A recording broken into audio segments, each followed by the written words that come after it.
പതിരില്ല, കതിര് മാത്രമേ ഉള്ളൂ എന്നാണ് പറഞ്ഞു വെച്ചത്. പക്ഷേ ഈ ഇസ്ലാമിനെ 14 നൂറ്റാണ്ടായി കൈകാര്യം ചെയ്തത് ലോകത്തിന്റെ പുതിയ വളർച്ചയെക്കുറിച്ച് അറിയാത്ത അറബികൾ മാത്രമായിരുന്നു. പാശ്ചാത്യ ലോകത്ത് സംഭവിച്ച മാറ്റങ്ങളെക്കുറിച്ച് അവർ മനസ്സിലാക്കിയിട്ടില്ല. അതുകൊണ്ട് തന്നെ ഇസ്ലാമിന്റെ പാശ്ചാത്യവൽക്കരണം എന്നുള്ള ചർച്ച ഇന്ന് വളരെ പ്രസക്തമാണ്. ഈ വിഷയത്തിൽ ജിഫ്രി ലാംഗ് എഴുതിയ മാലാകമാർ പോലും ചോദിക്കുന്നു എന്ന പുസ്തകത്തിൽ അദ്ദേഹം അവസാനമായി ഫാത്തിഹ സൂറത്തിന്റെ വിന്യാസത്തെക്കുറിച്ച് പോലും ചോദ്യം ചെയ്യുകയും അത് പുനഃക്രമീകരിക്കപ്പെടേണ്ടതുണ്ട് എന്ന് സമർത്ഥിക്കുവാൻ ശ്രമിക്കുകയും ചെയ്തിട്ടുണ്ട്. ഈ ഇസ്ലാമിന്റെ പാശ്ചാത്യവൽക്കരണം എന്ന ചിന്തയെക്കുറിച്ച് എങ്ങനെയാണ് പ്രതികരിക്കുന്നത്? ഇസ്ലാമിന്റെ പാശ്ചാത്യവൽക്കരണത്തെക്കുറിച്ച് എങ്ങനെ പ്രതികരിക്കുന്നു എന്നാണ് ചോദ്യം. ഇസ്ലാം പാശ്ചാത്യവൽക്കരിക്കേണ്ടതോ അല്ലെങ്കിൽ പൗരസ്ത്യവൽക്കരിക്കേണ്ടതോ ആയ ആശയമല്ല. ഇസ്ലാം മാനവവൽക്കരിക്കപ്പെട്ട കൃത്യമായ ആശയമാണ്. അത് എന്തുകൊണ്ടാണ് പാശ്ചാത്യവൽക്കരിക്കപ്പെടണമെന്ന് തോന്നുന്നതെന്ന് ചോദിച്ചാൽ, പാശ്ചാത്യന്റെ ഭൂമികയിൽ നിന്നുകൊണ്ട് അവൻ ആ ഭൂമികയിൽ നിന്ന് മാറാൻ തയ്യാറില്ലാതെ എന്നാൽ ഇസ്ലാമിനെ സ്വീകരിക്കുകയും വേണം എന്ന് തോന്നുമ്പോൾ തന്റെ ചിന്തക്കനുസരിച്ച് തനിക്കനുസരിച്ച് ഇസ്ലാം വളക്കണം എന്ന് തോന്നുക എന്നത് സ്വാഭാവികമാണ്. ജെഫ്രി ലാംഗിന്റെ ഇവൺ ഏഞ്ചൽസ് ആസ്ക് എന്ന പുസ്തകത്തിലും അതേപോലെ തന്നെ അദ്ദേഹത്തിന്റെ മറ്റ് പുസ്തകങ്ങളിലെല്ലാം സ്ട്രഗിൾ ടു സറണ്ടർ എന്ന പുസ്തകമാണ് മറ്റൊരു പുസ്തകം അദ്ദേഹത്തിന്റെ ഉള്ളത്. അപ്പൊ ഇതേപോലുള്ള പുസ്തകങ്ങളിലെല്ലാം ഇത്തരം ചില ആശയങ്ങൾ കാണാം. ഈ ആശയങ്ങൾക്ക് മതപരമായി യാതൊരു അടിത്തറയുമില്ല എന്ന് മാത്രമല്ല, അത് അടിസ്ഥാനരഹിതമാണ്. എന്തുകൊണ്ടാണെന്ന് വെച്ചാൽ, അങ്ങനെ ഓരോരുത്തർക്കും അവനവൻ വൽക്കരിക്കണം ഇസ്ലാം എന്ന് തോന്നിക്കഴിഞ്ഞാൽ തന്റെ സ്വാഭാവികമായിട്ടും പാശ്ചാത്യനെ ശരി എന്ന് തോന്നുന്നത് എനിക്ക് ശരിയാവില്ല, നമ്മൾ പൗരസ്ത്യനക്ക് ശരിയാവില്ല, ഇന്ത്യക്കാരനക്ക് ശരിയെന്ന് തോന്നുന്നത് അറബിയക്കാരനക്ക് ശരിയാവില്ല, ആ ഇന്ത്യയിൽ തന്നെ കേരളക്കാരനക്ക് ശരിയെന്ന് തോന്നുന്നത് ചിലപ്പോ തമിഴ്നാട്ടുകാരന് ശരിയായിക്കൊള്ളുന്നില്ല. അപ്പൊ അങ്ങനെയാകുമ്പോ ഓരോരുത്തരും അവനവൻ വൽക്കരണം നടത്തിയാൽ ഇസ്ലാം ഉണ്ടാവൂല, അവനവന്റെ ഇഷ്ടം ഉണ്ടാവുള്ളൂ, അതിന് തോന്നിവാസം എന്നാ പറയാ. അപ്പോ യഥാർത്ഥത്തിൽ ഇസ്ലാം എന്നത് കൃത്യമായി പടച്ച തമ്പുരാൻ പഠിപ്പിച്ച മാർഗമാണ്. ആ പടച്ചവൻ പഠിപ്പിച്ച മാർഗം എങ്ങനെ മനസ്സിലാക്കണം എന്ന് കൃത്യമായി പടച്ചവൻ പറഞ്ഞു തന്നിട്ടുണ്ട്, പ്രവാചകനിലൂടെ പഠിപ്പിച്ചിട്ടുണ്ട്. ആ മാർഗം പിൻപറ്റുക, തന്നെ ഇസ്ലാമിനനുസരിച്ച് അങ്ങോട്ട് മാറ്റുക എന്നല്ലാതെ തനിക്കനുസരിച്ച് ഇസ്ലാമിനെ ഇങ്ങോട്ട് വളക്കുക എന്ന രീതി ശരിയല്ല. അത് അത്തരം രീതിയിൽ പോയാൽ കുറെ ഇസ്ലാമുകൾ ഉണ്ടാവുക മാത്രമേ ചെയ്യൂ, ഒരു ഇസ്ലാം ഉണ്ടാവില്ല എന്നുള്ളതാണ് സത്യം. അദ്ദേഹത്തിന്റെ ചിന്തകളിൽ വന്ന പിഴവുകളായിരിക്കാം അത്തരം ഒരു വീക്ഷണം മുന്നോട്ട് വെച്ചതിന് കാരണം. ഏതായിരുന്നാലും ആ വീക്ഷണം വല്ലാതെ ആരൊന്നും തലയിലായിട്ട് നടന്നിട്ടില്ല എന്നുള്ളതൊരു യാഥാർത്ഥ്യമാണ്. എന്നാൽ പല രൂപത്തിലുള്ള ഇസ്ലാമിനെ പലതും ആയി വൽക്കരിക്കാൻ വേണ്ടിയുള്ള ചർച്ചകൾ നടക്കാറുണ്ട്. ഇപ്പോ സ്ത്രീപക്ഷ ഇസ്ലാം, പുരുഷപക്ഷ ഇസ്ലാം എന്നുള്ള ചർച്ച ഇപ്പോൾ നടന്നുകൊണ്ടിരിക്കുന്ന പ്രധാനപ്പെട്ട ഒരു ചർച്ചയാണ്. അത് ഉണ്ടാവാറുണ്ട് എന്നുള്ളത് ശരിയാണ്.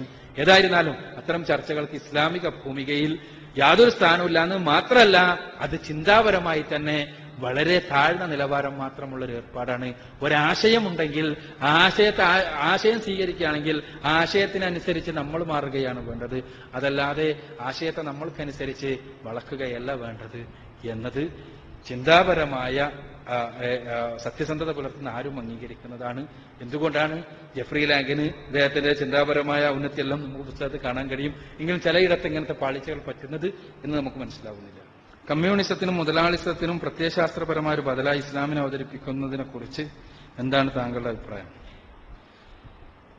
ഇവിടെ ഇസ്ലാമിനെ എങ്ങനെ അവതരിപ്പിക്കണം എന്നുള്ള കാര്യത്തിൽ പ്രവാചകൻ സല്ലല്ലാഹു അലൈഹി വസല്ലമ കൃത്യമായ മാർഗം കാണിച്ചു തന്നിട്ടുണ്ട്.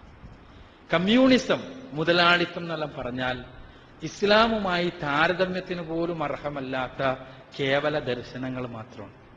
ഇസ്ലാമിക ദർശനമാകട്ടെ ഇതിനെല്ലാം ഒരുപാട് അപ്പുറത്തുള്ള ദർശനമാണ്. ഇസ്ലാമിക ദർശനം വളരെ കൃത്യമായി വളരെ വ്യത്യസ്തമായി മനുഷ്യനെ കാണുന്ന ഒരു ദർശനമാണ്.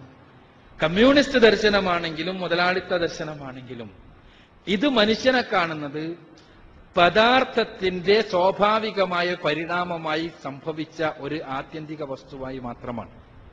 അതുകൊണ്ട് തന്നെ ചുറ്റുപാടിലുണ്ടാകുന്ന മാറ്റം, സാമൂഹ്യ മാറ്റം മനുഷ്യനെ പരിവർത്തിതമാക്കുമെന്നും മനുഷ്യനെ നന്നാകണമെങ്കിൽ വ്യവസ്ഥിതി ചുറ്റുപാടാണ് മാറേണ്ടത് എന്നുമാണ് കമ്മ്യൂണിസ്റ്റ് മുതലാളിത്ത സിദ്ധാന്തങ്ങളുടെ മുഴുവനും കാതൽ.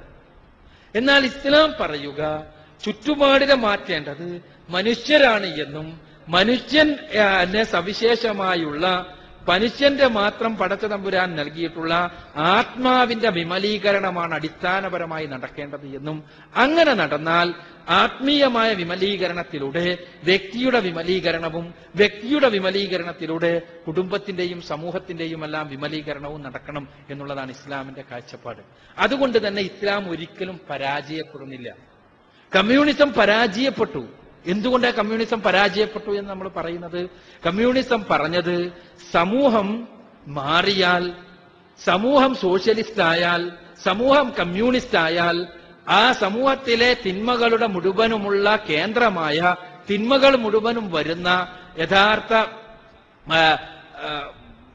ക്യാപിറ്റൽ അഥവാ മൂലധനം ഇല്ലാതെയായാൽ ശരിക്ക് എല്ലാ തിന്മകളും ഇല്ലാതെയാകുമെന്നും സമൂഹം പെർഫെക്റ്റ് ആകുന്നു. അങ്ങനെ സമൂഹം പെർഫെക്റ്റ് ആയി മാറിക്കഴിഞ്ഞാൽ അതനുസരിച്ച് വ്യക്തികൾ സ്വാഭാവികമായി നന്നായിക്കൊള്ളുമെന്നാണ് കമ്മ്യൂണിസം സിദ്ധാന്തിച്ചത്. അതാണ് തകർന്നത്. 70 കൊല്ലം സമൂഹത്തിൽ നിന്ന് പൂർണ്ണമായി തന്നെ സ്വകാര്യ സ്വത്തിനെ ഇല്ലായ്മ ചെയ്യുവാൻ വേണ്ടി പരിശ്രമിച്ചിട്ട്, മൂലധനം ഇല്ലാതെയാക്കാൻ വേണ്ടി പരിശ്രമിച്ചിട്ട് മനുഷ്യർ നന്നായില്ലാന്ന് മാത്രമല്ല മൂലധനം പൂർവാധികം ശക്തിയോടുകൂടി തിരിച്ചു വന്നു എന്നതാണ് കമ്മ്യൂണിസത്തിന്റെ ചരിത്രത്തിൽ സംഭവിച്ചത്. അവിടെയുണ്ടായത് ചരിത്രപരമായി സൈദ്ധാന്തികമായി കമ്മ്യൂണിസത്തിന്റെ പരാജയമാണ്. ഇസ്ലാം പറയുക വ്യക്തി നന്നായാൽ മാത്രമേ സമൂഹം നന്നാകൂ എന്നാണ്. വ്യക്തികളുടെ വിമലീകരണത്തിലൂടെയാണ് കുടുംബത്തിന്റെയും സമൂഹത്തിന്റെയും ആത്യന്തികമായ മാറ്റം നടക്കേണ്ടത് എന്നാണ്. അതിന് കാരണം ഇസ്ലാം വ്യക്തിയെ കാണുന്നിടത്തുള്ള വ്യത്യാസമാണ്. അതോടൊപ്പം തന്നെ ഇസ്ലാം ലക്ഷ്യമായി കാണുന്നത് ഈ ലോകത്തെ ഏതെങ്കിലും ഒരു വ്യവസ്ഥിതി മാറ്റമല്ല, ഈ ലോകത്തെ ഏതെങ്കിലും ഒരു മാറ്റമല്ല, മറിച്ച് ഇസ്ലാം ലക്ഷ്യമായി കാണുന്നത് വ്യക്തിയുടെ വിമലീകരണം വഴി വ്യക്തിക്ക് എത്തിച്ചേരേണ്ട സ്വർഗലോകത്തിലേക്കുള്ള പ്രവേശനമാണ്. അതാണ് ലക്ഷ്യം. ഒരു ഭൗതിക വ്യവസ്ഥിതിയെ സംബന്ധിച്ചിടത്തോളം അവരുടെ ലക്ഷ്യം ഇവിടെ പാലും തേനും ഒഴുകുന്ന ഒരു രാജ്യം സ്ഥാപിക്കുക എന്നതാണ്. ആ രാജ്യം സ്ഥാപിക്കപ്പെടാൻ കഴിഞ്ഞിട്ടില്ലെങ്കിൽ ആ ലക്ഷ്യം നഷ്ടപ്പെടുന്നു. അതുകൊണ്ട് തന്നെ ലക്ഷ്യപൂർത്തീകരണത്തിന് കഴിയുന്നില്ല. ആ സിദ്ധാന്തം തകരുന്നു. ഇസ്ലാമിന്റെ ലക്ഷ്യം ഓരോ വ്യക്തിയും അയാളുടെ വിമലീകരണത്തിലൂടെ അയാൾ സ്വർഗലോകത്തിൽ എത്തിച്ചേരുക എന്നുള്ളതാണ്. പുറത്താണ് ലക്ഷ്യം, ജീവിതത്തിനപ്പുറത്താണ് ലക്ഷ്യം. അപ്പോ ഈ സ്വർഗലോകത്തിൽ എത്തിച്ചേരുവാൻ വേണ്ടിയുള്ള ലക്ഷ്യത്തിന് വേണ്ടിയുള്ള പ്രവർത്തനത്തിൽ ചിലപ്പോൾ ഒരാൾ മാത്രമാകും, ചിലപ്പോൾ അയാൾ കുടുംബത്തിന്റെ നാഥനാകും. അപ്പോൾ കുടുംബപരമായ നിയമങ്ങൾ അവിടെ നടപ്പാക്കേണ്ടി വരും. ചിലപ്പോൾ അയാൾ സമൂഹത്തിന്റെ നേതൃത്വത്തിൽ വരും. അപ്പോൾ ആ നേതൃത്വത്തിന് അടിസ്ഥാനപരമായ നിയമങ്ങൾ അയാൾ നടപ്പാക്കേണ്ടി വരും. ചിലപ്പോൾ അയാൾ കച്ചവടക്കാരനാകും. അപ്പോൾ കച്ചവട നിയമങ്ങൾ അയാൾ നടപ്പാക്കേണ്ടി വരും. ചിലപ്പോൾ കൃഷിക്കാരനാകും. അപ്പോൾ കാർഷിക നിയമങ്ങൾ നടപ്പാക്കേണ്ടി വരും. ഇങ്ങനെയാണ് ഇസ്ലാമിൽ വ്യവസ്ഥിതിയുമായി ബന്ധപ്പെട്ട ചർച്ചകൾ കടന്നു പോകുന്നത്, സിദ്ധാന്തങ്ങൾ കടന്നു പോകുന്നത്. അതല്ലാതെ ഇത്തരം ഒരു സമൂഹം ഉണ്ടാക്കാൻ വേണ്ടി അല്ലെങ്കിൽ ഒരു സാമൂഹ്യ വിപ്ലവത്തിന് വേണ്ടി മാത്രമുള്ള ഒരു പ്രസ്ഥാനമല്ല ഇസ്ലാം. വ്യക്തിയുടെ പരിവർത്തനത്തിലൂടെ സാമൂഹ്യ വിപ്ലവം ചിലപ്പോൾ സ്വാഭാവികമായി ഉണ്ടാകാം. അപ്പോഴും നിയമങ്ങൾ ഇസ്ലാമിൻ്റെതായി ഉണ്ട്. ഇസ്ലാമിന്റെ ലക്ഷ്യം ഈ സാമൂഹ്യ വിപ്ലവമല്ല, മറിച്ച് മരണാനന്തര ജീവിതത്തിലെ ശാശ്വതമായ സ്വർഗലോകമാണ്. അപ്പോൾ കമ്മ്യൂണിസത്തിനും ക്യാപിറ്റലിസത്തിനും ബദലായി ഇസ്ലാമിനെ അവതരിപ്പിക്കുമ്പോൾ അവിടെ ഇത് രണ്ടും മുന്നോട്ട് വെക്കുന്ന ഒരു രീതിശാസ്ത്രം തന്നെ ഇസ്ലാമിന് പൂർണ്ണമായും അന്യമാണ്. ഇസ്ലാമിന് പൂർണ്ണമായും അന്യമാണ്. കാരണം ഇസ്ലാമിന്റെ ലക്ഷ്യം ഈ ജീവിതത്തിനപ്പുറത്താണ്. ഒന്ന്. രണ്ടാമത്തേത്, ഇസ്ലാം മനുഷ്യരെ കാണുന്നത് നേരെ തലകുത്തനെയാണ്. അപ്പൊ അതുകൊണ്ട് തന്നെ മാത്രമല്ല, ഇസ്ലാം എന്ന് പറഞ്ഞാൽ ജീവിതത്തെ സമ്പൂർണമായി സംസ്കരിച്ചുകൊണ്ടുള്ള പരിവർത്തിപ്പിച്ചുകൊണ്ടുള്ള ഒരു സമൂലമായ സിദ്ധാന്തമാണ് എന്നുള്ളതാണ് സത്യം. കമ്മ്യൂണിസത്തിനോ ക്യാപിറ്റലിസത്തിനോ അങ്ങനെയൊന്നും പറയണമെങ്കിൽ ഇനിയും എത്രയോ ചിന്തകന്മാർ അതിൽ ഇനിയും പണിയെടുക്കേണ്ടതുണ്ട് എന്നതാണ് സത്യം. അപ്പോ കമ്മ്യൂണിസത്തിനും ക്യാപിറ്റലിസത്തിനും മധ്യേ ഇസ്ലാമെന്നോ കമ്മ്യൂണിസത്തിനും ക്യാപിറ്റലിസത്തിനും ബദൽ ഇസ്ലാമെന്നോ പറയുന്നത് ഇസ്ലാമിനെ വളരെ വളരെ ചെറുതാക്കലാണ്. ഇസ്ലാം അത്ര ചെറുതല്ല. ഇസ്ലാം മഹത്തായ ഒരു ആശയപാട്, മനുഷ്യന്റെ സമ്പൂർണമായ പരിവർത്തനത്തിന് വേണ്ടിയുള്ള ആശയം.